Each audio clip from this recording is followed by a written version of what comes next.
How great do you want to be? It's a fantastic question, especially if you're a young person. And so today's episode is designed just for you if you're in that next generation. I am so passionate about your future. I believe the next generation may be our best generation ever. I'm fired up for you. I think it's going to be great. Welcome to Chasing Greatness. Let's get after it this week. Last week we had a great conversation for parents or for leaders of departments and people who are they have companies, those kind of things. This week we're going to talk to the people who are in that I'm calling it the graduation episode here. So there are a lot of people. I've been driving through my neighborhood all week. There's signs everywhere. All these high schoolers are graduating. We got college people that are graduating. I know so many people who are in that season of life where they're about to launch a kid out into the world. My friends are, and I know a lot of kids who are getting ready to go out and they're gonna either go to college, they're gonna try to get a job, they really are launching out into the world. And so today I want to take a few minutes and I want to give you what I'm going to call not just my best advice, because I've got a little bit of advice that I'm going to share with you from a couple other people who mean a lot to me and have helped me think through some of this kind of stuff in the past. But this is the best stuff for those of you who are in that next generation. Now, let me say this. If you are older, this is going to be tailor-made for you, because everything I'm going to talk about is stuff that I'm actually trying to do myself. It is stuff that I needed to be reminded of more than I need to be taught sometimes. And for those of us who are older, we need to be reminded of these same things. These things really don't change. And that's the good news for those of you who are young. This stuff is going to be applicable for the next several decades, I can tell you, as one of the old guys. And it's never too late to start, but I'm telling you, never get to a point where you want to stop growing either. I was inspired this last weekend by old Phil Mickelson, who won the PGA Championship at age 50, the oldest ever. And a couple of things he talked about at the end of that were just really inspiring. He talked about his drive and his passion for the game. But one of the questions he was asked was, how'd you pull this off at 50? Like, how do you keep going? And he said, you just have to keep working. And so I want to start there with Phil's words about work. I think they're so important. And I'll start there for you. If you're graduating, you're getting ready to go out into the workforce or go into college, or maybe graduate from college, you're getting your first career position. And any of us who are still in the workforce, we're long gone from graduation. I want to remind us that hard work that is your best friend when it comes to chasing greatness. If you will work hard, you're going to separate yourself from a lot of people who are disengaged. They're not working hard. They're not taking it too seriously. I want to remind you of an old Bible verse, Proverbs 14:23. It says, all hard work brings a profit. Mere talk leads only to poverty. You can talk about it all you want to. You can sit around a coffee shop all you want to. That's all. I love to go to the coffee shop. That's fun. But hard work is going to separate you from your peers, from the people around you who really don't want to do anything but just talk about it. And so I just want to encourage you, make sure you have a work ethic. You start by working hard. I'm so thankful for all the people who modeled just a fantastic work ethic before me. My parents and friends, parents, and there's so many people in that generation. This is work ethic. It was incredible. I see people now who are working really hard, and then I see some people who are trying to take it easy. And you're just not going to be able to take it easy and get where you want to go. I remember years ago, I used to run, I say used to because I don't do this anymore, but I used to run marathons. I think I ran 8 marathons.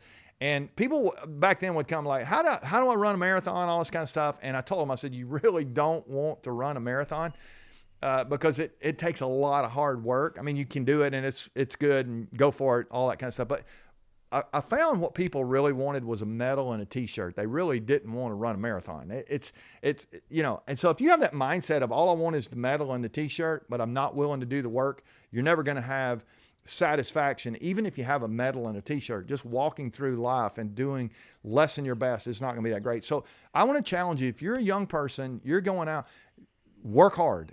Make a commitment to work hard. Another thing I would say to you, if you're in that next generation, and I'll say this to my generation, any single generation, it is this, that we're better together. We just talked about this the last few weeks on the podcast, and I want to quote my friend John Orr, who was on one of our episodes just a few weeks back.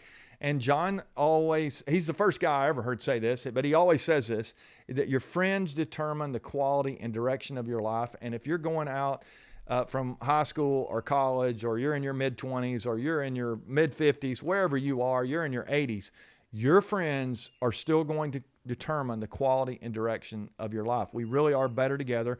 You're not built to live in isolation. You're really built to live in community, and this idea of team is so important. And so as we attack this week, I hope you're in attack mode as you go into the rest of your week. Here we're midweek. As you attack the rest of this week, as you get ready to head into June, and we're actually almost to the end of the first half of the year. Here we're in, I shouldn't date this, but we're in middle of 2021, about to start the month of June. As we get ready to do that, who do you have around you? Who's helping you? Who are you with? And so it's just so important for us to make sure we have great people around our lives. If you have great people around you, you're going to be great. If you have mediocre people around you, you're going to be less than great. You're going to be mediocre. And so let's make sure that we have great people around our lives. We work hard. We got great people around our lives. And then there's a couple other things I would say. Make sure that you are committed to growing. You're committed to growth. My friend Mark Miller always says your capacity to grow determines your capacity to lead. Mark's been on the podcast as well. Go back and check those episodes out. But and he'll be with us again in the future. But I love those words. Your capacity to grow determines your capacity to lead. If you want to have a big life, you're going to have to grow into a big person. If a big people, they grow big stuff. Winners win. And so how do you position yourself to win? How do you position yourself to be great? Make a great commitment to growing personally and professionally. And I say, what does that look like? Well, I would challenge you to set aside half hour to an hour every day to work on your own personal and professional development. You get to decide what that looks like, but man, and even if you're out there and you're maybe in your 40s and you've lost your edge a little bit, sometimes it's because we've just stopped growing. So let me give you something I heard John Maxwell say. I was in an event. John's a great leadership thinker, and he's still firing at it. Probably in his 80s now. I don't know, 70s, 80s anyway. And John's still, he's pushing hard to be the best leader, to help leaders everywhere. And I heard him say this a few years ago. He said, if you're still impressed with what you were doing 2 or 3 years ago, it's because you're not growing. Are you still impressed with something you did 3 or 4 years ago? Are you at this point where maybe you're in your 50s, or maybe you're in your 40s, or you're in your mid 30s and you got that promotion a couple years ago and you're still impressed with that? It's probably because you're not growing. What are you reaching toward? Not what are you satisfied with? And I just want to remind us, older leaders here, we need to be growing and we need to be modeling the way for the next generation. But if you're in the next generation, you're going to end up down the road, and where you are is going to largely be determined by how much you grow. If you really want to have a great life, you want to have great impact, great influence, and financial gain, all those kind of things, make a commitment to grow personally. Your capacity to grow really does determine your capacity for life and leadership. And so let's make sure that we are growing. So you got great people around you, you're committed to growing, and you're working hard. So let me give you one more thing. It's actually going to be 4 more things inside this one thing, but I want to, as you get launched out here, I want to share this idea with you, and then I want to give you a gift here before we go. This is going to be your graduation gift, but I want to challenge you this last thing, or encourage you this last thing, to be true to you, to be true to who you are. You have a unique personality. You have a unique set of skills. You have a passionate heart about some things that others may or may not have. And I want to remind you to be true to who you are. And so I have my book here that I wrote with my good friend Dan Webster. Dan also was on the podcast a while back, and he shared some pearls with us. But I had a chance to write this book with Dan. Name of the book, Finding Your Way, Discovering the Truth About You. And as Dan and I wrote this book, we used a construct that I want to just share with you real quick. These are the 4 things that will help you to be true to who you are. So here's the first one. I want to encourage you to look not forward, but to look back. If you're a student, you're about to graduate, maybe you're a 10th grader, 11th grader, you're not even graduated, you're just listening to this. I want to encourage any single person. You're in your 30s, 40s, 50s. I had a grandmother who told me I needed to look back when she talked about this. Is I want you to look back to who you were before you were 10 years old. Now, you may be thinking, what does that have to do with anything? Well, let's think about it here for a second. Before you were 10 years old, there were things that were true about your life. Your personality was in place. If you were outgoing before you were 10 years old, you're probably still outgoing today. If you're organized person back then, that's beyond personality. That's just kind of your temperament, and you're probably very organized today. As you begin to think about if you're an introvert then or an extrovert then, introverted, extroverted today, there were clues that were true back then about your personality, about your interests, and some of those kind of things. The way you're wired up, the way you're made up, the way you relate to people, those things were evident then. And if you've stopped paying attention to some of the things that were true in your childhood, and now you're sort of beginning to make decisions based on what your friends on Instagram are doing or what somebody said you ought to do, you'd be really wise to pay attention to who you were before you were 10 years old. It will give you some evidence as to, as you kind of go Sherlock Holmes on your life here, it'll give you some evidence into your future. And so let's make sure that we start by looking back. Here's the second one. I want to encourage you to look in, not just look back, but to look in. Now, you're thinking, what do you mean look in? Well, there's things in you as you look inside that resonate with you. I like the visual of a dial on a radio. Back in the day when I was graduating from high school, we had a radio dial. You would turn it, and there's a little stick in the middle of the radio. I know you've never heard of this or seen this if you're a graduate, but the dial, the little stick, would go back and forth, and you would tune in to the station you wanted. And let's say you're going to, you're trying to listen to 101.5. Now you have a digital radio. You just put the button on 101.5. Well, we just kind of got close to 101, somewhere in that neighborhood, and the music would begin to come in, and we loved that. That was great. But I loved it when we went to this digital, now high def radio almost kind of thing. You go to 101.5 and you can get really dialed in. Now, if you're out in a rural area, I grew up sort of in the country, and I'm an old country boy, and you can there's some places, if there's not a lot of radio stations around, you can get maybe even at 101.3, and you can begin to hear 101.5. I mean, it starts to kind of a little staticky, but when you hit 101.5, it just crystal clear, gets right in there, dialed in. So as you begin to think about your life, there are places where if you can just get dialed in and cut all the static out, your life will work so much better as you plan your future around who you are on the inside. So let's think about some of those areas. If we put sports on the table, some of us would lean in and some of us would lean back. We would say, I'd love to talk about that. And some of us go, I'm not interested in that at all. If we put graphic novels on the table, and we said we're gonna have a conversation about that. You go to a Barnes and Noble now, or one of these bookstores, and there's all these sections with graphic novels, and I see a bunch of teenagers in there. But then I see other teenagers, they don't have any interest in comic books at all. If we put politics on the table, some of you, even as you're beginning to graduate from high school or graduate from college, you actually have some interest in politics. And then some people are like, the last thing I want to talk about right now is politics. And so you have these areas that have been very interesting to you. You have classes like history class. Somebody loves history. Somebody hates history. Math class, loves, hates. As you begin to think about that, I want you to, again, go Sherlock Holmes on your life and heart here and ask yourself, what is it that really resonates with me? Now, let me warn you, you can get confused when you begin to think about your classes, because you can have a teacher who was really great. You love that teacher so much, and they can take a subject that you're not interested in and make it interesting to you.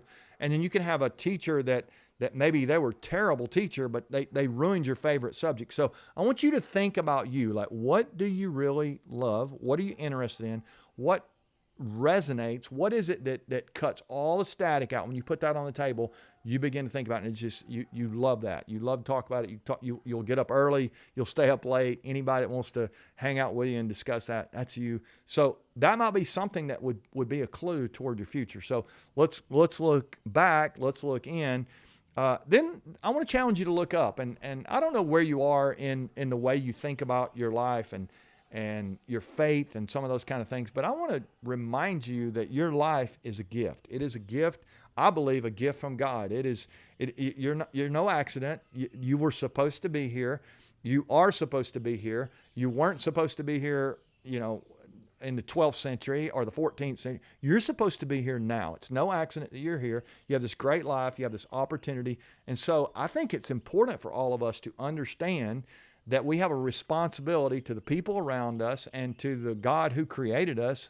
In my case, I believe that, to steward our lives correctly. And so your life is not just about you. In fact, your life in some ways is not about you at all. It really is about the people around you and creating a better world, not just for you, but for everyone. And so I think when we begin to understand that, it will help us say, what can I do with my life that would make a difference, not just for me, but especially for other people around me, where I feel like it would contribute and it would have influence and have impact. And as that begins to happen, I'll actually feel great about myself if I know I use my life in a correct way. So I want to look back. Who was I before I was 10? I want to look in, like, what's true to me? Where does my heart resonate? I want to look look up.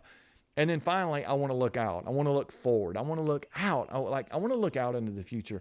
And I just want to give you a couple of things to think about here, and then I got this gift for you. But as you begin to look out in your life, I want you to take the next 4 years.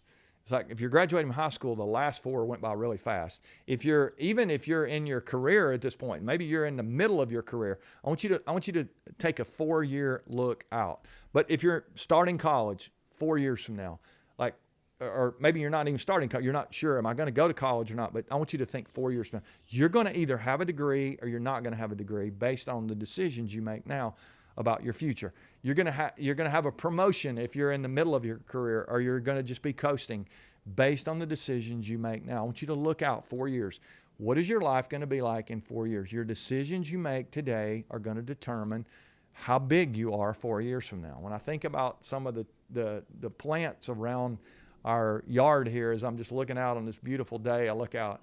Some of the things we planted a couple years ago, they're already beginning to grow pretty tall, and I think there's so much that we leave on the table because we don't take a shot. We don't give it a shot. I heard somebody say one time that we're gonna when our lives are over, and when it's all said and done, and game over. We're gonna have more regrets about the things we didn't do than the things we did wrong. And I think there's probably going to be some regret for the things we did wrong, but I think there's going to be a lot of regret for the things that we didn't do. So as you begin to look out in your life, like, what is it that you need to do to position yourself to have the impact you want down the road? And I think that's great advice for a young person. It's not just about today. The most successful people in the world, the millionaires, the people who have a lot of resources, they're always future oriented. They're always thinking about their delayed gratification. It is such a powerful principle that we understand that if we make decisions today about our future, when we get to our future, we're going to reap the benefit of that. It's the old, you reap what you sow. You really do, but you reap later than you sow. And so I want to just again challenge you to look out, and as you begin to think about that, it'll help you calibrate on what do you need to do now. What degree do you need to pursue? What career do you need to go into? What job do you need to interview for? As you begin to think about some of those things, that looking out will really help you as you do that. So let's review. We want to make sure that we work hard. We want to make sure that we surround ourselves with great people. We want to make sure that we commit to growth, and then ultimately that we're true to ourselves. And we do that by looking back, by looking in, by looking up, and looking out. So here's what I want to do. For those of you who are in that season of life, or maybe you have a kid, you listened last week and you have a kid who's getting ready to graduate, or you know somebody, a next generation person. Maybe you have a staff of people, you have a business, and you have young people working in your business, or you coach a team of high schoolers or college kids. We've got our book, Finding Your Way, and here's what I want to offer you here. So I have gone back and I've created a course that is going to help unlock these principles for the next generation. And so anyone who buys a copy of Finding Your Way, and by the way, I think the book lists for $19.95. We're going to sell the book to you for $10, half price on the book, and we're going to give you the course for free. And so you can go to randygravitt.com. There'll be an offer on there for Finding Your Way. And I want to just encourage you to go get this book. This book is the best $10 you're going to spend on a graduate right now. I'm telling you, it's fantastic. It's got the book. It's got a little journal in the back.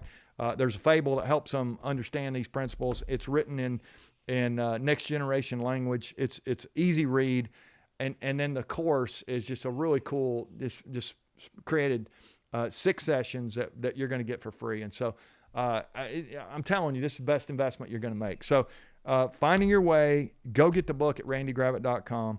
And then here's the deal. If you are an older person, I said this to you last week, but I want to remind you again, invest in the next generation. And if you're a next generation person, if you are someone under the age of 30, I want you to understand just how important your life is. There is greatness in you. It really needs to be unleashed. And if you will work hard, you'll get some great people around you. You will commit to growth, and you will literally stay true to who you are. I have no doubt that you're going to be great. So let's go chase greatness this week. Thanks for listening. Thanks for helping us spread the word. Hit that like button. If you're on our YouTube channel, hope you'll subscribe. You'll get every episode that we drop once a week, and all the videos we got coming out, all kind of cool stuff. Again, if you know somebody who needs to listen to this, a young person, push it out to them. They may not listen all the time. There's some things they can benefit from this week. Until next week, I hope you'll be found chasing greatness.